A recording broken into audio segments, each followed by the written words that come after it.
Hello, my friends, and welcome back to another REHI Podcast episode. Today we have the very first guest who is in the studio for the second time, Daniel Veinbergs. The Estonian assassin. Oh my God. That's what they call me. He's a comedian, as you can see. Officially, like top 3 Estonian stand-up comedians. So welcome to the podcast. Top 3 in Estonia and abroad. So you always make this joke on the stage also. I've seen you many times that there is Harri-Mati Mustonen who is like top 1 and you're his friend always. Yes, there's a... yes. I am known in Estonia for being Harri-Mati's friend. And that's it. It is a true honor. Your first name is Harri-Mati's friend. Yes, I'm like Ari's Belarus. like a satellite state. You're the Belarus to his Russia. Yeah. Yeah. I'm looking over Estonia for now. Oh damn. Yeah. Ari is Mr. International because he goes to Finland also, right? Yeah. Have you been to Finland? Yeah, and remember what I said last podcast? How like living near a potential front line makes art better. Look at what happened in the last 2 months in America. Harri-Mati. He's in America. Yeah, he's in Have you? He was just in Joe Rogan podcast. Yeah, it got like 1 million views. Dude, Ari is super famous in the US right now. Why don't I know about this? Aren't you on Twitter all the time? How did you miss this? What? This is kind of embarrassing. You're supposed to keep. Is there too much war? I'm focusing on Ukraine. Yeah, you can focus on comedy. Like I'm trying to find other stuff, but it's usually dead Russians that are on my feed. Oh, yeah that's healthy. Joe Rogan's podcast. What the hell? All right. Well, awesome. I'm glad. Yeah. The Twitter feed is, and I keep calling it Twitter. Fuck that new name. I don't know how to käännata it. Yeah. Just letter. How do I like X's feed? Yeah, I was Xing, which is like scrolling on toilets, yeah. That's not good. Yeah. So I was on Twitter. The feed has gotten so weird. It's like it's war gore and like asses in like just Russians being blown up by drones, and then like a woman pouring pancake syrup on their ass. Well, I think Elon Musk has programmed X to know exactly what you need. So that's good. As a man, I think that's not... Twitter is like Thailand now. Yeah. It's just for every dark human need, there's something for you. It is true, because for me, Twitter is only filled with like mostly dead Russian soldiers and Ukrainian advancements, and I go to sleep, and last thing I do is like I watch if there's anything big, and usually like the last thing I might see before I close my eyes is a dead Russian soldier. So you ever see like a really good, like a gory dead Russian soldier, and you don't like outright masturbate, but the back of your thumb kinda goes against your helmet. Never happened to me. No, but I don't judge. Like compulsively, like you're not. It's not doing anything for you. Hell, man? No, but you kinda like go again. Like it kinda accidentally felt nice. No, I'm gonna have to like not agree with you here. Has never happened to me. No. Yeah, me neither. Asking for a friend, right? Yeah. Yeah, but I mean, before we started, you were telling me about that you were in a crazy situation with your relationship right now. I mean, it's not really a crazy situation. You know, we broke up. It's not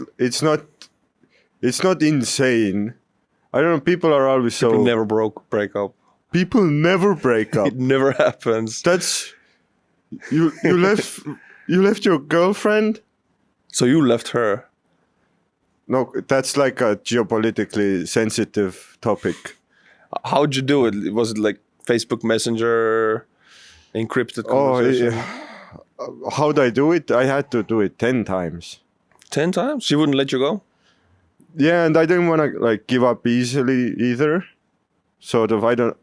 I don't know. It's when you date like a younger woman, not like a child. How much younger? Like 6 years younger. So that's like 12. Yeah, like I passed divide your age by 2 and add 7. Like I pass it with flying colors. Divide by 2, and that's how old are you? I'm 28. 28, 4. Oh, yeah, it's fine. Yeah. Yeah.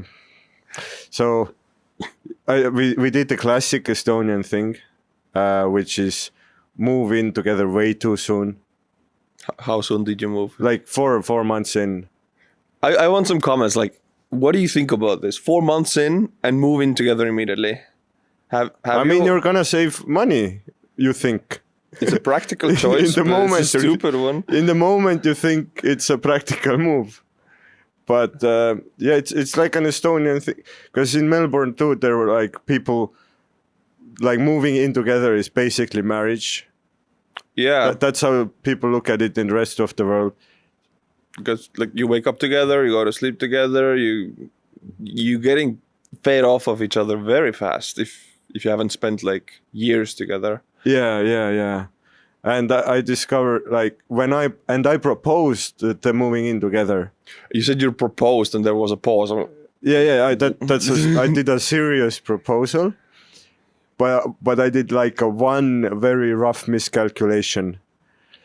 I underestimate how much shit women have. Just for on the moving day, I have one car full of. I have my toothbrush, I have my sneakers, I have a pen, and pillow, no casing. That's all I have. A woman has a gypsy's caravan. Oh yeah. With them, every woman brings a gypsy's caravan to the apartment you move to, and then I realized that this is not moving in together. This is baaside-lepe. How do you call it in English? Foreign military bases in your country, basically. Yeah. Because when Stalin called Konstantin Päts, Estonian president at the time, Yeah. When Estonia just ceded all their land, like the initial phone call wasn't. Was there a phone call or like telegram or some shit? I think telegram, Yeah. So the telegram wasn't like, "Hey, Stalin telling to Päts, we're joining Russia. You're joining Russia." It was more like, "Hey, so can I leave my toothbrush at your place? Can I leave my bases?" Yeah, and Päts is like, "Oh, it's just a toothbrush."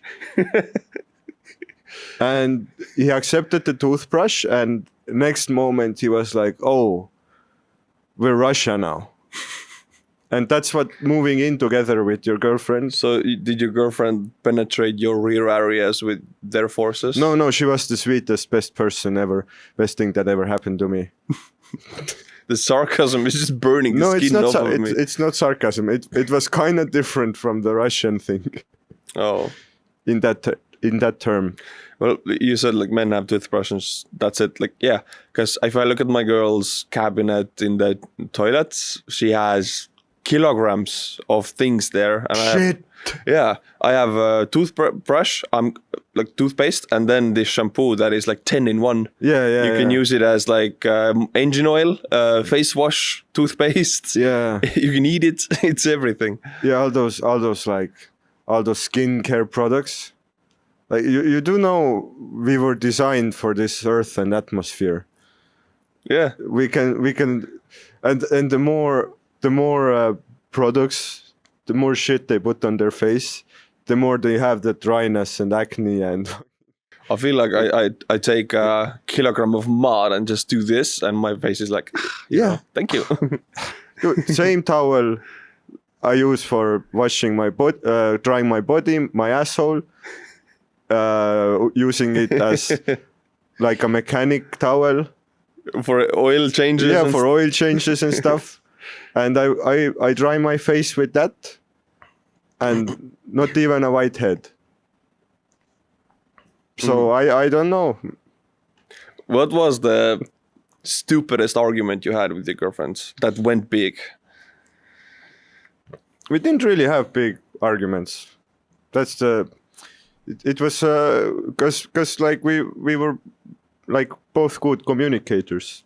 You don't really get into big arguments if you immediately express how you feel about something in a way that doesn't like spark conflict. I do agree 100%, but what happened then? Like, why break up? It's just the feeling was wrong. You fell out of love. Sometimes it happens. 50-50. It's a shitty feeling. She didn't fall out of love. You did. We're getting a little. We're getting a little. Anyways, the Kursk incursions. Now I'm changing the geopolitics. Ukrainian invasion into Kursk. Yeah. It's a much more interesting topic. The comment section is gonna be wild. Like what? The Well, we can talk about it. How do you like it? It's like the so most far generous. like I've gone through breakups before, and I'm talking about. and I have like a timeline in my head. Like right now is who I cannot watch the shows I like all the time, and like feeling of freedom, of who I have so much more free time now. But I know the timeline, like in 1 month, is gonna be like that's how man brain works. Mm-hmm. While the woman heals, the man enjoys the freedom, and then 1 month when the woman is healed, the man starts feeling the pain. Gorilla alone. And that's where they part ways. And maybe it's supposed to be like that. Maybe that's nature's way of making you alone. You just remind me of that gorilla meme. Like, right wife fight back, wife leave. I said. Oh yeah, I remember that one. That was one highlight of a year. Yeah, it's your life right now, right? Oh yeah. 1 month later, gorilla said. So what's your take on the situation in Kursk? Well, I would have preferred Ukrainian units to wear condoms when they penetrate deep into Russian rear areas, but they didn't, and it's really fun to watch. To protect themselves from HIV. Yes, because it's rampant in Russia. Yes. And all the needles also, they should be, like, United States troops don't have, like, the thickest of soles. All the, like, drug needles on the ground in Russia, like, they can penetrate through, and through the heel you can get, like, gonorrhea. Oh, fuck. So watch out, Ukrainian troops in Kursk. You're in drug land now. I saw once in Petersburg, I saw a cat like jump out of a 7-story balcony and land. Never seen it before, like a cat landing head first. Russian cats. Yeah. It didn't put the paws, didn't land on its feet, maybe intentionally. And yeah, that's how. That's like a rough place to be. I saw that in the meme in the previous video also, like the Boston Dynamics robot, right? And then the Moscow Dynamics where a drunk is doing the same robot poses. I guess it was the Moscow Dynamics cat. So you think I actually haven't been following super detailedly what's happening because I've been crashing at my parents. So they took Kursk. Like how much of it? Right now they control in the Kursk Oblast. They don't control Kursk city, but they control 1,150 square kilometers. Why do I know the numbers? Because I just finished recording the video, and another 700 square kilometers is blocked on 3 sides by a river, and on the last side by Ukrainian border and Ukrainian forces in Russia. So this area is also like almost surrounded. There's 3 bridges over the river. If they destroy them, the armed forces of Ukraine, then almost 2,000 square kilometers. Is there any hope that that whole area will get its own McDonald's and Burger King in the next 2 years? I mean, Vkusnaya Tochka, like tasty period, is honestly a Russian McDonald's now, and they have it there. Yeah. But you mean to replace it back with the real McDonald's? No, just that it gets integrated into American hegemony. Oh, I don't know actually. I mean, last time I saw what the Ukrainians are doing what the local Russians are reporting is that they kind of feel like it smells like referendum. Basically, they feel like, okay, they're now setting up Ukrainian headquarters of civilian administration in Kursk, liberated areas. And I read the Telegram chatter is like, how dare they do this? Like, we do this. Why do they do this to us? Feels so weird. Yeah, it's almost as if everyone's rooting for their people. I make this joke also. Like, there's so many videos of Ukrainian soldiers just going to stores, buying like sausages and stuff to eat. And it's like, why are they not looting and raping everybody? Oh, it's almost like they're like completely normal and different people than Russians. Huh. I haven't really. Wow, I was positively surprised. And the locals are also in shock. Like, what? Like, I mean, why? If you already have a nice toilet at home and you see a shittier toilet, are you gonna steal the shittier toilet? Yeah, you have a washing machine. You don't need those things anymore. Plus, they don't have running water in Russia. So, like, välikäimla outhouse, you're not gonna steal that. So yeah, but you're not gonna steal if you already have that shit at home, and like better version of that shit. Yeah, totally. I saw a video also of Ukrainian soldiers just like meeting a very frightened Russian girl and just giving an arm bracelet to her. And the girl was like, "Oh my God, you're not raping me." But the arm bracelet had smallpox on it. It's a bioweapon, yeah? Yeah. Damn it. I was fooled by this propaganda. Damn it. Yeah, man. Can't trust everything you see. And I saw a video of Ukrainian column advancing into Kursk, and they were accompanied by a row of geese, the birds, like walking. And like they have to be biologically modified in the Ukrainian biolabs because they were walking with soldiers. Really? Like we have video proof of these biologically modified geese attacking Russia. Did they have like military ranks? Like general geese and Ukrainian camouflage wings. Little stripes on their wings. Yeah. Okay, that's so they've dug in, or like are they planning to stay? They haven't had to dig in because Russians are at so much of a loss that Ukrainians have to advance so fast that there's no point in digging in. Russians are digging in, like before Kursk city, 45 kilometers from the border, they're digging trenches, and Russia has their own Craigslist, and they now put up the government's put up the advertisements that they will pay $4,000 for diggers with shovels to dig trenches there because they need it so much. Them fucking diggers, they just very thin, nice man. they just keep digging, man. Such a But if they dig enough, if they work hard enough, they can become digger rich. Yeah, but that's what they are doing. Well, Kursk and Belgorod had 2 defensive lines built out for 15 billion rubles, which Putin allocated to defense exactly against this. And the generals, like, who would have guessed, but the generals stole it all. And they just took 2 small lines and filled it with just conscripts who didn't do anything except build like villas for the generals, and they just slept in the trenches. So Ukrainians came, the conscripts like surrendered by the hundreds, and now it's 2,000 altogether, actually in a week. And Putin is super mad. It's like, where's my 15 billion and why is my country invaded? And now he allocates another huge amount to dig another trench, only closer to Kursk city. And I just see this happening all over again. Boy, it's almost as if no faction has benefited whatsoever from this conflict. Especially not the Russian people, definitely. Yeah. Not the Russian government. But it seems so far like a net loss for everyone. No? I think Lockheed Martin is pretty good off, and Rheinmetall. And you know what? I'm happy Boeing. for them. Yeah, if we could get a part of, like, Estonia should get like 1% or something. Of Kursk? Oh.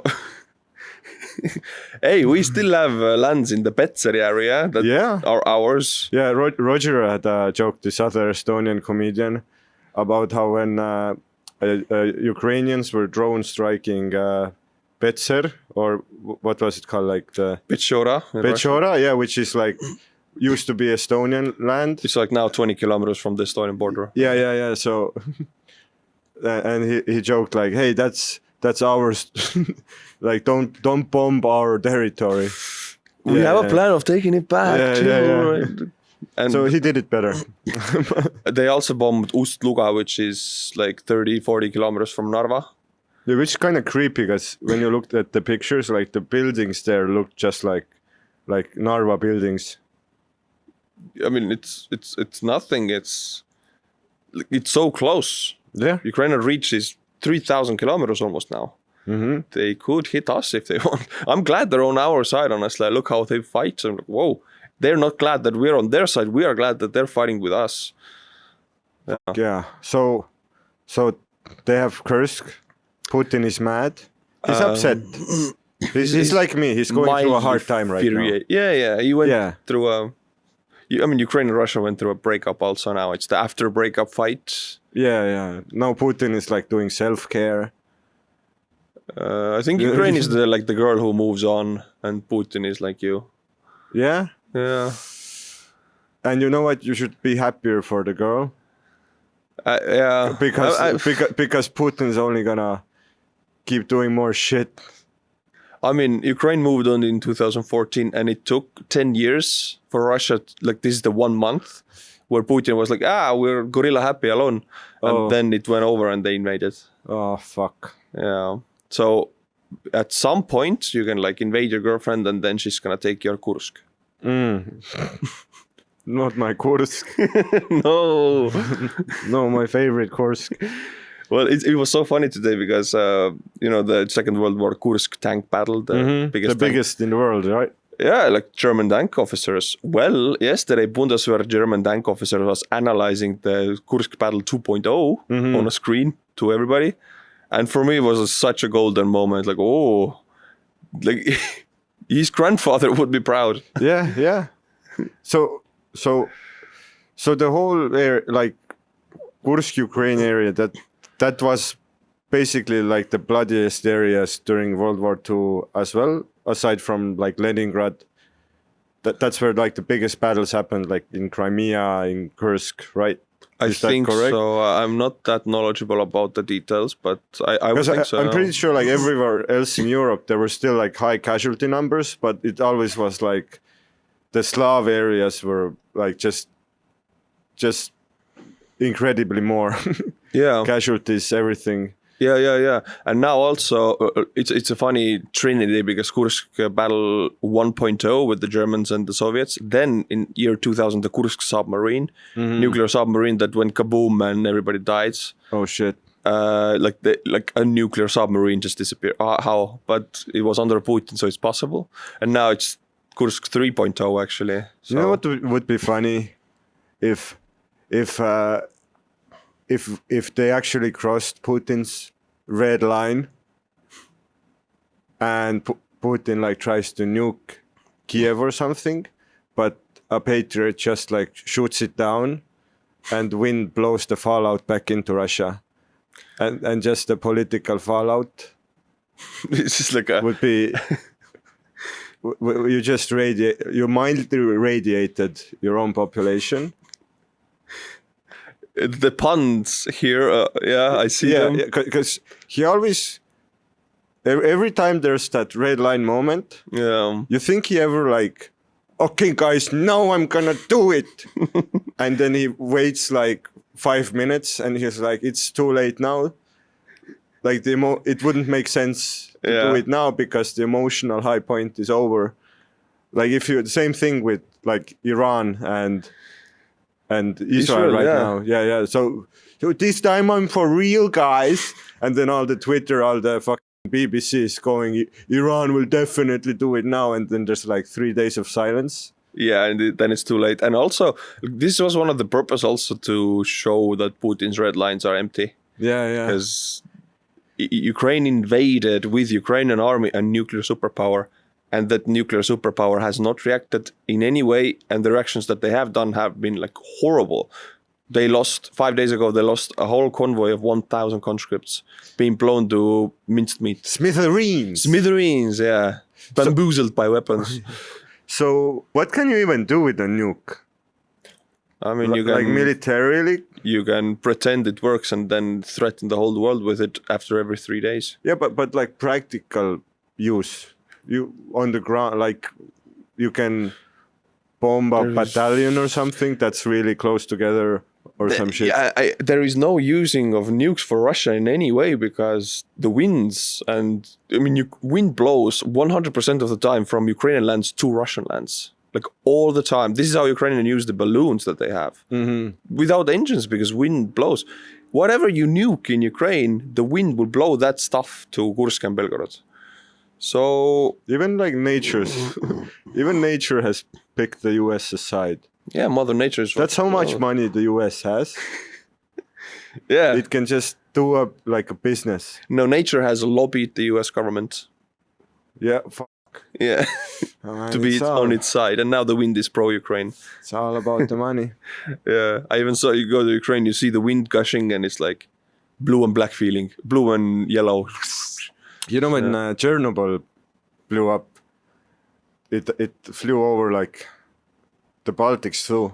Yeah, I mean there were cancer babies in Sweden, so that's how they found out like Swedish stars. That's why Latvians have 6 toes. It's because of that.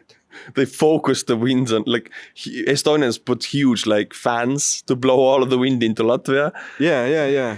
And now the Latvians have 6 toes. We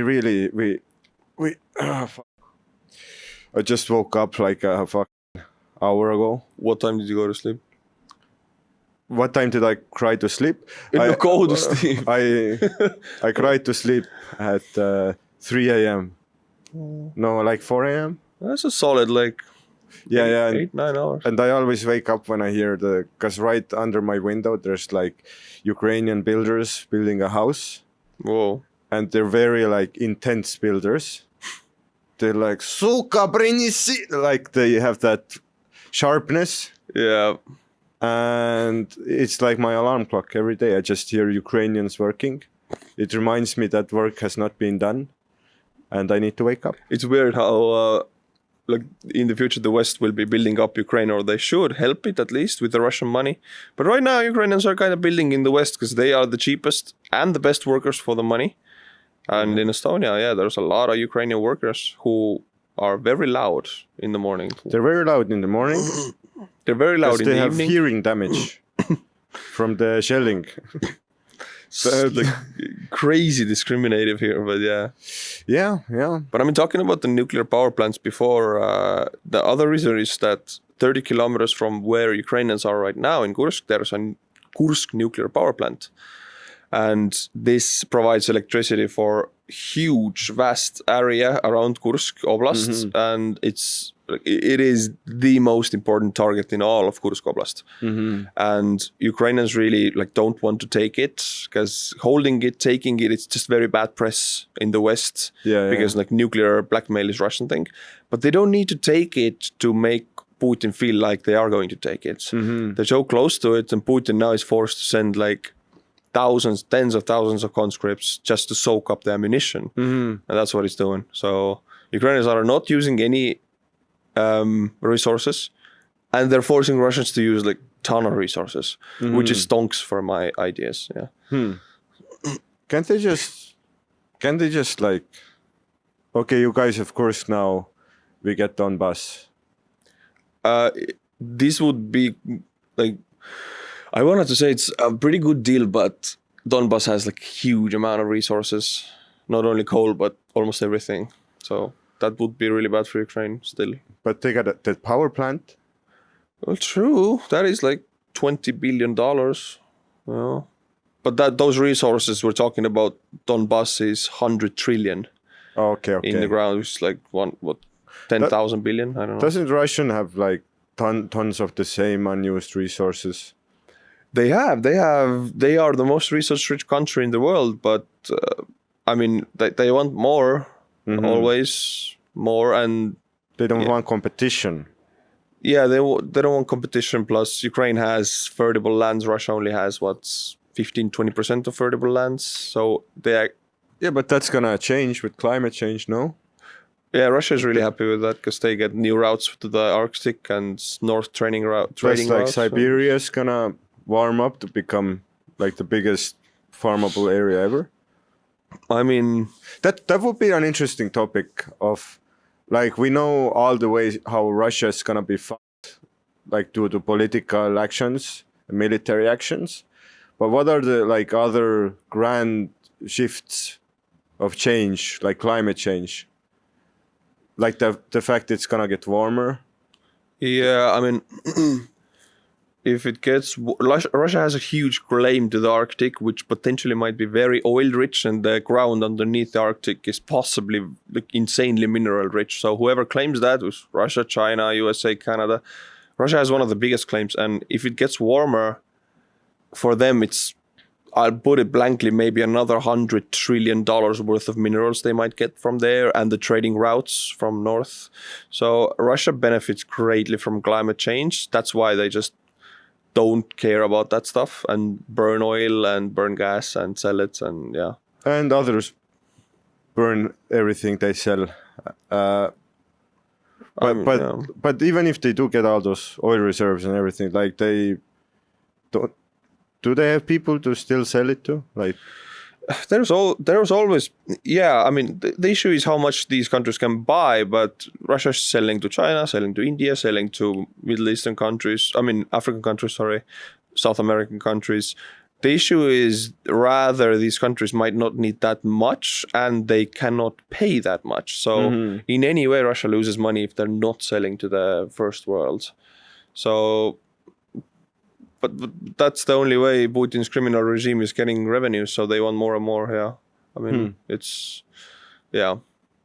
But man, how are, like, with the breakup and everything, you have not been focused so much about Ukrainian, Russian. Is this the thing that has gotten you away from? Because I knew this was like one of your pipe dreams to focus on this stuff. Yeah, I don't know. I've been like super busy during July. We did the summer tour, which was 47 shows. That isn't. Does Estonia even have that many halls to perform in? We just, like, most of the days in July were multiple shows. So we just like do one theater full, then it goes away, then another theater full comes, and we do like 2 shows in 5 hours. It's insane. And that's for like forever. And you sort of get into this fucking. And you're like dealing with personal life issues at the same time, and it sort of you don't have time for Ukraine. Yeah. Always. I know it's maybe bad to say, but I was not particularly focused on Ukraine. I'm sorry. How dare you? I'm sorry. I know everyone needs to put in their work, but I was very selfish. I had my own problems for a month. How dare you to be a human being? Yeah. That's why. Dare you? That's why we broke up, so I could focus more on Ukraine. It's a noble cause. You sacrifice 1 month, but you gain a lonely life. Yeah. But how many days of that July? Me and my girlfriend were wondering. We saw all of you guys, and it's 47 shows, 2 shows a day. I've done this with my band, and it's so damn tiring. It's insane. So how many days? Yeah, and we all got sick at the beginning. How many days were you drunk out of July? Like define drunk. Any amount of alcohol. Oh, any amount. Most days. Yeah. But you just sort of, you feel like a steam engine who needs coal. Yeah. At some point. You cannot do this stuff sober and much. You don't really think about how tired you are. And also when you're going through like personal issues and stuff, and you're not particularly like in a happy period of your life. Mm-hmm. That's the weird odd thing about stand-up, is that you have to be like, you have to be happy on command. Mm-hmm. You just don't show the pain. And I mean, I know that stuff, and the issue with that is that you do it, you're on the stage, and that you actually hide the sadness from yourself also, and that's a downward spiral. Yeah, because it just pushes down everything. yeah. It's a weird life, man. It's a bizarre experience to to like have a mental breakdown and then go on stage and go like, I went to the zoo recently. Oh, what a tough crowd! Yeah, what a tough crowd. But like the feedback has been great. So I went to see it, so I really loved it. So yeah. I think you saw one of the. I wasn't happy with that one. Really? Okay. Yeah, because I saw a friend in front row, and my first thought was, it's gonna go to shit now. Oh. You can't have familiar people in the front row. Really? Yeah. You just look at their dead faces. Oh, well, I'm always laughing. And and you know what? And then you think, what does the crowd really know about comedy? What do these laughs even mean? Oh my God. They're a bunch of mouth breathers. Mental breakdown. You're going through a Nietzsche, what am I worth period. Yeah. Why am I? Yeah, why is every night dark night of the soul? What is existence? What is existence? Oh my God. This is what doth life? What are you gonna do about it? How are you gonna cope with this questions? Is any of this podcast usable? Yeah, all of it. Yeah. I mean, I've never for me, the depression and everything, I've talked about it so much, and I feel like if I wouldn't, that would be big time deceiving my audience and creating a false image, which of course you have to do on stage. But I've chosen to show this stuff. You don't. You want to project the real image. Can you? But it's hard. Yeah, you can when you're happy. But you don't want to be like, I mean, some comedians can go on stage and go like, hey guys, I feel like shit, and then have like a heart to heart. But I don't know, it seems kind of, I don't like doing that. So I just go, hey, I was at this festival recently and and this one guy looked weird. Boom, boom, boom. Everybody say, yeah-ho. Yeah-ho. Yo. For everybody going through a tough time. Say, yeah-ho. Yeah-ho. Been there, done that. That was what Pitbull said. For everybody going through dark time. Been there, done that. Thank you, Pitbull. Oh my God. Yeah. I mean, we're joking fun here, but I understand you're going through like one of the toughest periods of your life right now. No, it's definitely not the toughest in my life. Oh, but it's just a period. It's just change. People are so terrified of change. I'm more afraid of the slow change, like slowly becoming something you don't want to be. You wanted the penetration to be over fast, yeah? It's like you don't really want to. Before. What did we discuss in the previous episode? What's the most valuable currency? It's time, and you don't wanna waste people's time. So sometimes you have to, like a dead twig on a tree. You have to cut it. You have to amputate until it spreads everywhere. And sharp cut heals the fastest. Who's the cancer and who's the mother organism? I think it's like a symbiotic parasitic relationship. It's just two ticks sucking on each other's bag. Going in a circle. Yeah, same disease infested blood just circulating between two ticks. What a beautiful image. Yeah. Human relationships. Beautiful. They're weird. Humans are so weird. Yeah. And it's my first time as a human on planet Earth. Oh, yeah. It's my first time. I don't know shit. Nobody teaches also. Yeah. Just nobody figure it out, teaches. do everything There's no wrong. manual, and everyone's shit works differently. And you can't really ask anyone from... you know what? What's the lesson I learned? Every time someone gives you advice, look at what where they are in life. and then picture like, is that's how you can measure the best way if it's good advice. Where has their own advice gotten them? And most people who advise others very aggressively are shitbags. Yeah. Because if you are somebody, if you're really successful truly inside and you're pleased with yourself, you kind of don't run off like forcing advice Plus, to everybody. why would you give away industry secrets? Yeah. I mean, if you ask, I give advice, but otherwise I feel like it's even aggressive to advise somebody with my false like knowledge, which obviously doesn't apply to other problems. Yeah. But my advice is to don't worry about it and be happy. Yeah. I Walk it know. off. You guys just gotta work out, Eat healthy, sleep, eat healthy, don't drink every night, live, laugh, love, let yourself feel.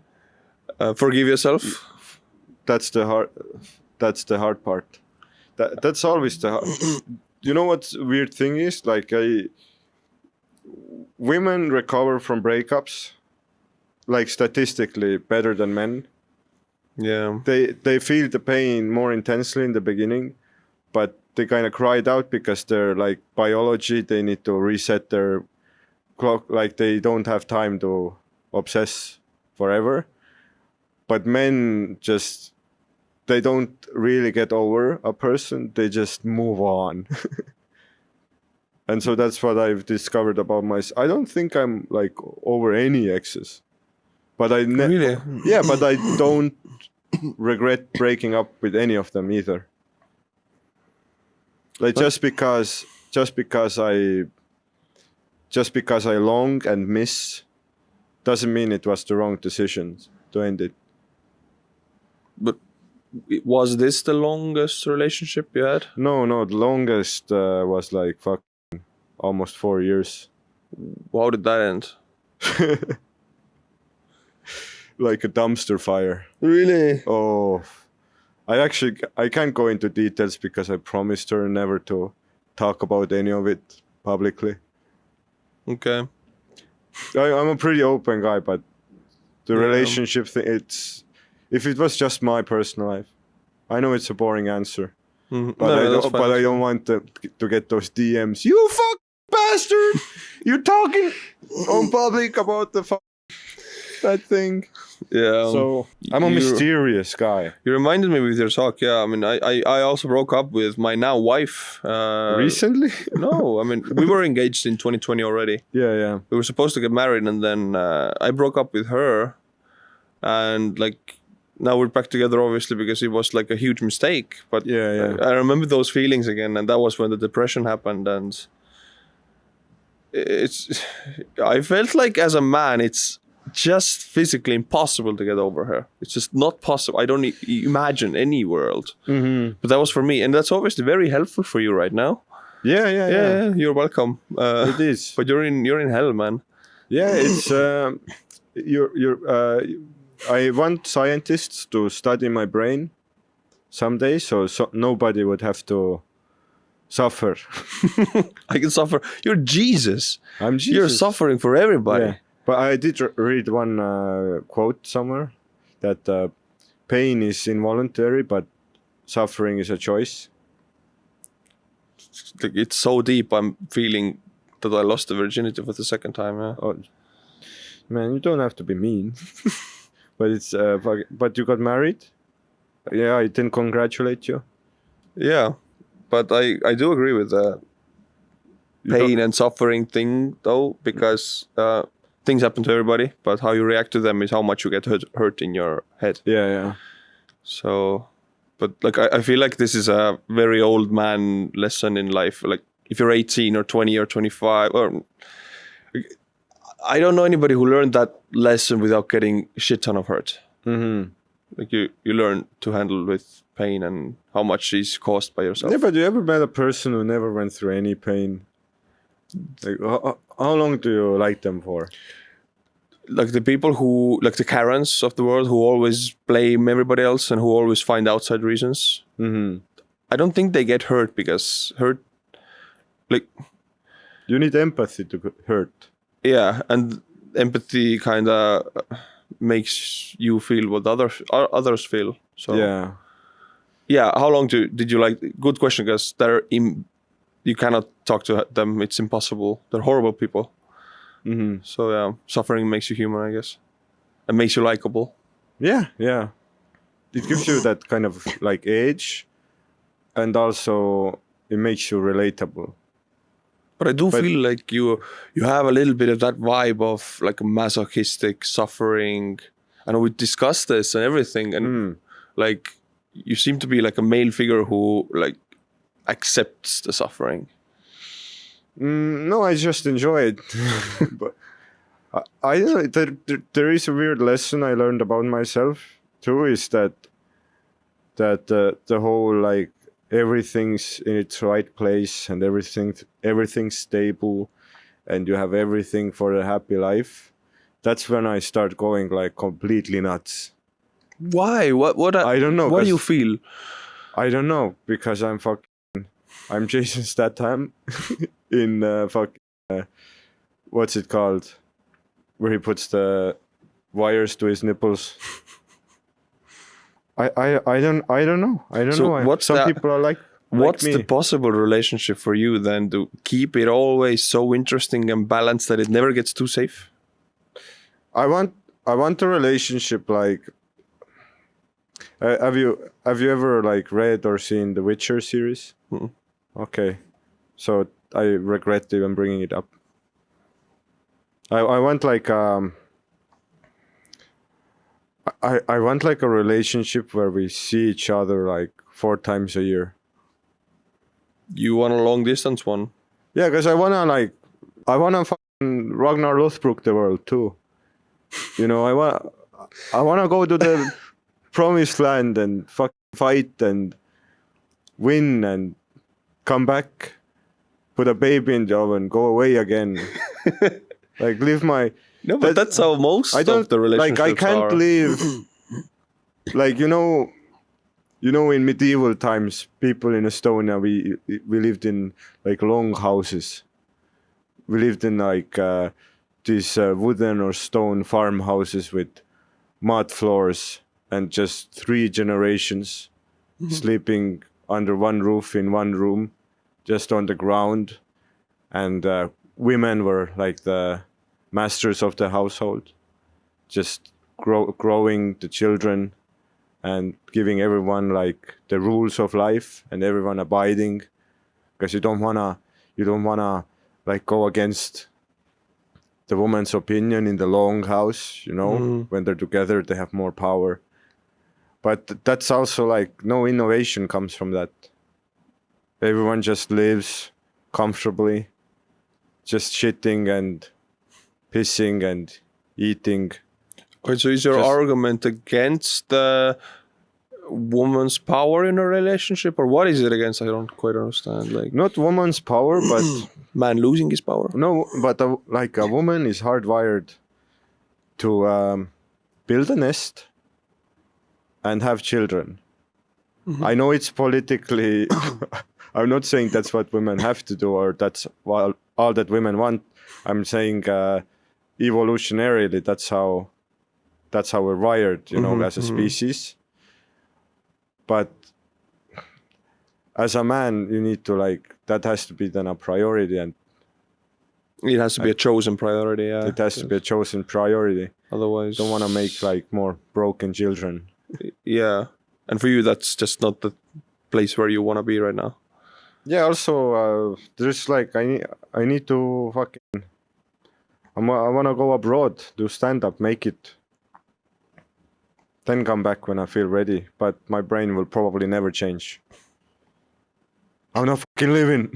I mean, I'm not trying to like take a privileged position or talk that I know about this stuff, but I'm just suggesting that this just girl might have not been for you, because I see pairs forming up with people who I think, okay, this guy's definitely not ready. Suddenly he has a girlfriend and they match perfectly. So if there's a girl suddenly coming to your life who wants to travel with you, who wants adventure, who doesn't want to settle down, who gets nervous when you settle down for too long.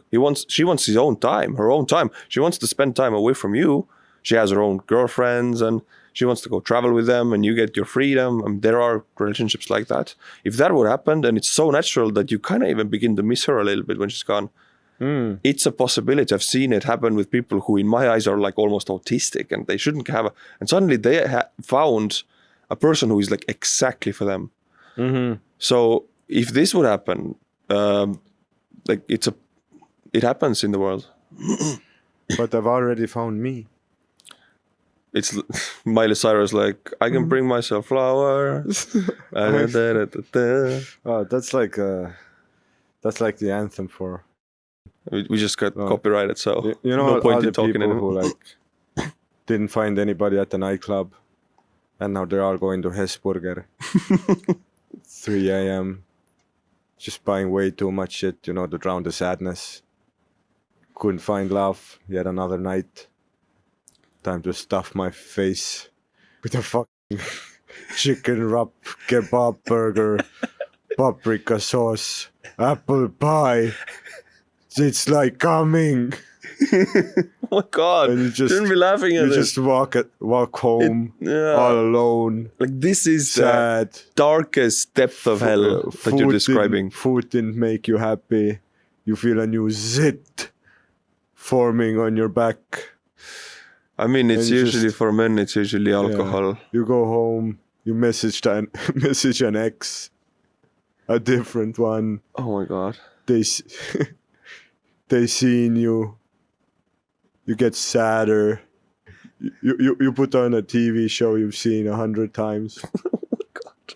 Just to stop receiving new information. Just watching Mad Men for the umpteenth time. While your own life is sad men. This is Dante's description of 7 layers of hell. Yeah.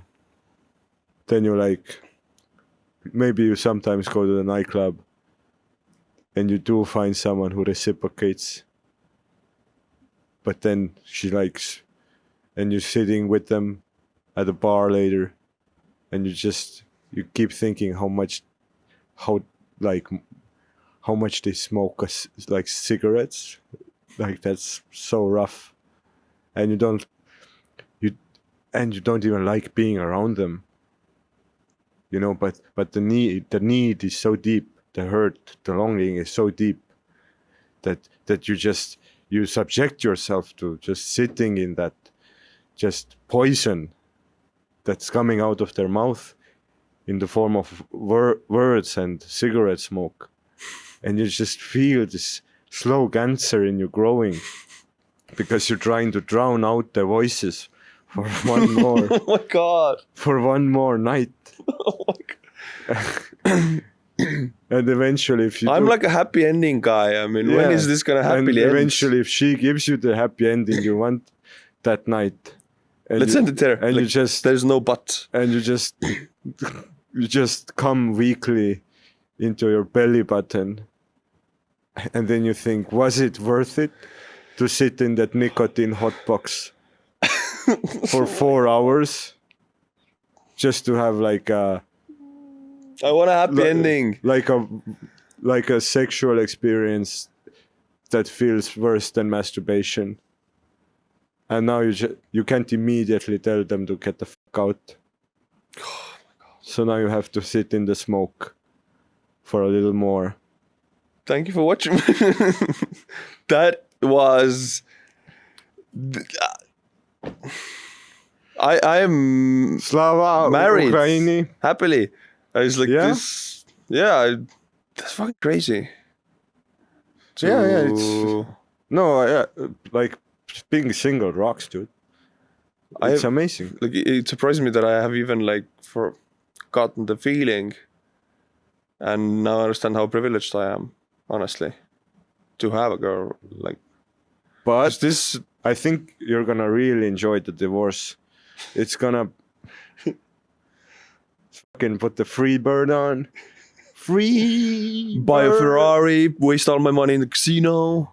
Yeah. Think I got my swagger back. Yeah. Gonna get a six-pack back when I'm 45 and feel miserable. Yeah. That's a weird episode. I probably shouldn't have said anything I said. No. This is the... I'm all about the truth. What is now? You ever put your dick into a human ashtray? Oh, I feel like there's a story there with the smoking. And do you hate smoking that much? No. I just I have too, like, my nostrils are too sensitive to human chimneys. So I rather sleep alone. Have you had a one-night stand? No comment. And also staying over for the night, that's like deep relationship territory. Yeah, I've actually never had a one-night stand. My parents don't sleep in the same bedroom. If my dad tried to grab my mom's hand, my mom would be like, "Are you gay?" It's sad. Did I marry a I'm gay laughing, man? but it's sad. It's really Have sad. I been married to a man who's gay for 35 years? That's what my mom would ask. Why are you expressing emotions, you bitch? How did you know he would say that? I know people. Like, this is a lot of people everywhere. It's very sad and lonely. Yeah. But you all, like, everyone has different things that works for them. For me, it's crystal meth. Yeah. For me, it's... We are joking. Calm down, comment section. It's a very dry Estonian humor. Everything is a joke, this podcast. Yeah. Yeah. It's gonna be a wild... I came here to hear about Ukraine. But we did talk about it for 4 minutes. Yeah. We got a check mark there. We made some penetration puns with the rear lines, and it's done. That topic is... We have discussed it enough. Yeah. Now it's time to talk about your sadness within. Yeah, that's only what I've been doing for the last 3 months. People talk too much, I feel. Now at times. Everyone wants to discuss what's going on with them. Everyone's got a fucking disorder now. It's in fashion to have one. Yeah, it's a fashion. Because I have depression, and I'm so cool because of it. Yeah. It's like... just live your life, do shit. Work out. So when people really ask you, like, it's kind of obvious that you're going through a change, like you said. If people really ask about it, is that like a no-no for you, or would you talk? No, I tell them without them asking. Oh. Yeah, I volunteer that information. But I mean, I think it's good to... Okay, it might be oversharing in some situations, but it's in any way better than keeping it in. Oh, in some situations. In all situations. Situations like what, Artur? Situations like everywhere, all the time. Yeah, on podcasts. We broke up again. Jesus Christ. I really need to stop doing this. No, I mean, But I can't. I'm too open. I like that. Maybe I grew up with a family like that, but I like that because, in my opinion, a lot more worse things happen with people who are very close. Yeah. Because if you're a ticking time bomb who presses everything down, it will get out at some point, but then it will be a nuclear explosion. Yeah. Also, there's two different kinds of lonely. There's being alone, and then there's being alone with somebody else. And the second one's worse. Yeah. So don't be sad for the ones who are alone. Be sad for the ones who are alone together. One of my friends recently told me, he was single, now he's with a girl, but he told me that... told me that... That's what it kind of felt like being in a relationship. It kind of started feeling gay. Really? You know? I'm holding your hand like a little girl. So you didn't you obviously fell out of love. You obviously who knows? But how... men's brain, it's probably in 3 weeks, then you start feeling it. That's delayed, yeah. Yeah, that's just... men's brains were created for self-torture. But he said that it's like being in a mediocre relationship, which is like 70% of relationships in the world are mediocre or bad. It's just random statistics here, but it seems logical, right? Just comfortability. Being in a mediocre relationship is not worth more than being alone, then you'll be alone. So the relationship is only worth if it's that 30%, which is much more rarer, but it's the good relationship. Yeah. But most people are in a mediocre one and they don't choose to be alone. So they suffer more, like you said, being in majority of the relationships. Yeah, or being in a relationship that will end that will ultimately end anyways. And then you like just grow to resent each other more. And just, I don't know. Maybe like the examples I've seen of relationships growing up, they just like makes me not believe that it can like become better and become like a positive thing. I don't know. Maybe that's just how I'm hardwired. I mean, it makes a lot of sense because we copy the systems we come from. So yeah. Um, Plus, as a comedian who wants to like maybe I want to go for 2 months to another country, and like even in Estonia, like travel a lot. It's like it has to be like a really special arrangement, I guess. That's why most comedians are either single or they're married. Because the marriage is like more, hey, I'm gonna be away for like long periods, but we're married, like we did the baasideleping, so I'm not gonna like cheat or anything. Do you feel right now like if there would be a girl who would almost exactly match your needs for life, that and you would fall in love, or do you feel right now that you even oppose the idea of falling in love again? Well, right now, I was gonna go to another relationship, but then I remembered, I just want to drag my face through gravel instead. Like that seems more like a more pleasant option right now than jumping into another relationship and just feeling more and more like a terrible person.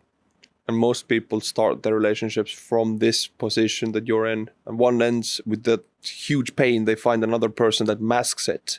Yeah. And that's how it goes on. And that's how you never have to feel pain. Yeah, and you can just postpone it with the next and next and next. You just leave a trail of skeletons behind you. You push it into a tiny, tiny ball until it disappears. And in one way, heartbreak is also a gift, because it's energy. It's anger, it's instability, but it's a forward driving force. If you channel it right, you'll become a better person. Because like what got you here doesn't work anymore. It's not gonna bring you forward. Yeah. So you have to focus on yourself. You have to become better. If you allow the change to happen in yourself, which is through pure pain. Yeah, because people who are always comfortable they get really boring. Like who are just so sheltered from everything. Sheltered from pain, sheltered from decisions, sheltered from uncertainty. They're just, watching Netflix and... So do you have this opinion that like a normal, boring, safe relationship is boring and you don't want that? But I was hoping I become normal by going with a normal person. But then, and I tried to change myself, to become normal. You try to force yourself. Yeah, I really tried. And then, like, she never forced me to do anything or be anything. I just wanted to... But you forced yourself? Yeah, I didn't want to, like, force her to change into me, like, because that would be, like, a terrible thing. So I tried to turn into her. Mm. And I just found myself increasingly less myself. I'm more unhappy. And yeah, so that's when you start feeling guilty about working on the relationship. Because it's not like just chemistry and compatibility are like really funny things. Yeah. It brings back so much stuff. Yeah. Yeah, I mean, I've forgotten these things over the years, but it's, yeah. But yeah, then time passes, it becomes funny. When did it all happen? When did it all happen? Yeah. Oh, in the span of the last 3 months. It's not been a enough. long negotiation. Too soon. Yeah, what this podcast definitely. Oh. I haven't even made a Tinder yet. I'm being like respectful. Yeah. She stole my vacuum cleaner. Well, That's like a woman's rite of passage when they get broken up with. They either get the TV or the vacuum cleaner. well, I think this positive note is a good time to end.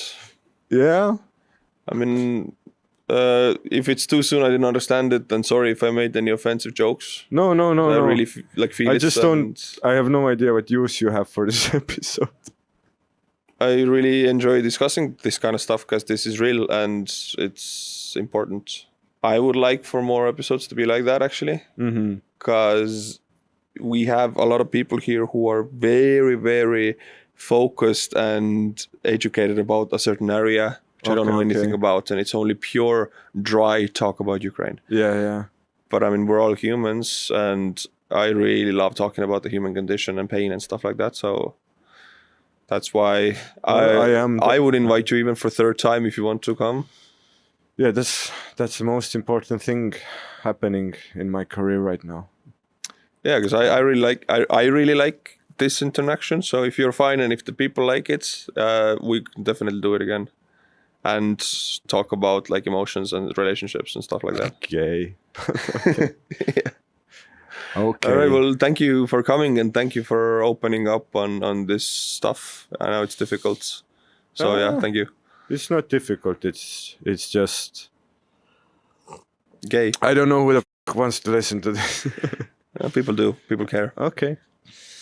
All right. Thanks. You And sick thanks for You sick fucks. thank you for watching and thank you for getting weird enjoyment out of this. I'll see you next time. Bye.